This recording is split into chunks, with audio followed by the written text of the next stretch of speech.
I need to tell you a secret, but before siqala, ehlisa volume yale video, and secondly, make sure no one else sees this video. It has to be me and you. Understand ukuthi this is Andy Mazakovich. The truth shall set you free. Asiqale. Shh. Once upon a time, there was a boy. He was very smart, and understand he was very smart. He even joined a group Badlali Chess, and amazingly, they won the world international chess competition. Nayi trophy yabo. After that, Andy went on to go to high school esamncane, and he did something very amazing in high school. A young high school student is making Hamilton history. He's set to become the youngest graduate ever in the city's public district. I don't really feel any different from the regular high school student. It's just that I've spent a little less time in high school.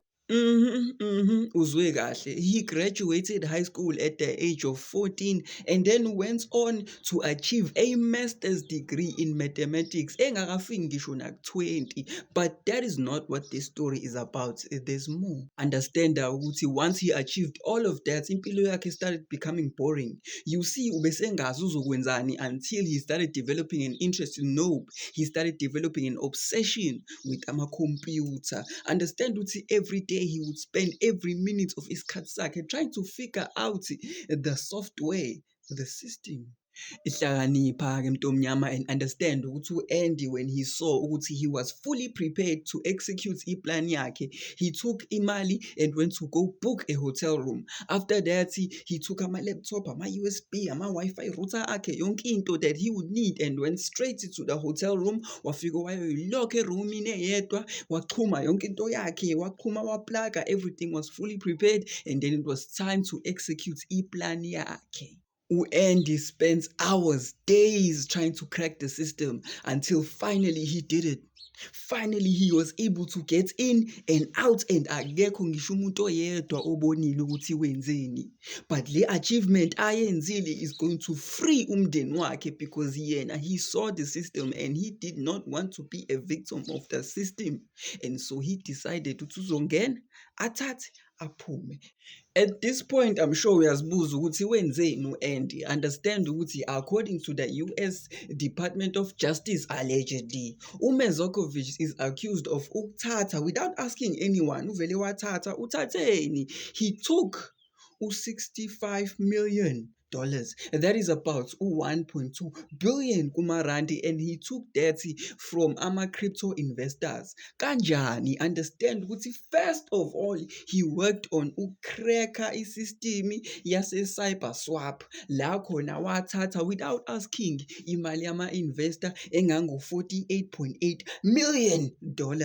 After that, he was not satisfied. That is not enough, and so wavele waya straight ka-indexed finance, la khona wavele wathi nope, ama-investors akhona ukucela ukuthatha imali yabo without asking. Wathatha imali engango $16.5 million. As of 2026, number 8 kwi-list yabantu abafunwayo, the most wanted people emhlabeni, and the last time ebonakala in public was when he bought this hotel, and then wahlala la for like a few days, whereby he transferred ama-funds to abazali bakhe, umawakhe, ubaba wakhe, usisi wakhe, and the most complicated part of this is le mali aytransferile cannot be taken because indlela efake ngayo, the states cannot claim it, akuyona yabo.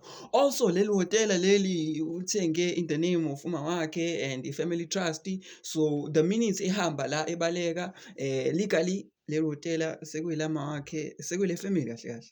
So I'm sure uyazibuza ukuthi ufake malini into the family trust. Understand ukuthi uMezakovich ufake imali engango $48 million into i-family trust yakubo, making sure ukuthi le mali will only be touched by members of the family. Nakhona set her up in a way that even the next generation izokwazi ukuhlephula from le mali. Konke lokho ukwenze ngomhla 22 November 2023, and after that he disappeared. From there, he flew to Istanbul and then on to Kuwait. And from Kuwait, it's our understanding that he traveled here to Bosnia. We know all of this because of Serbian court documents that we have.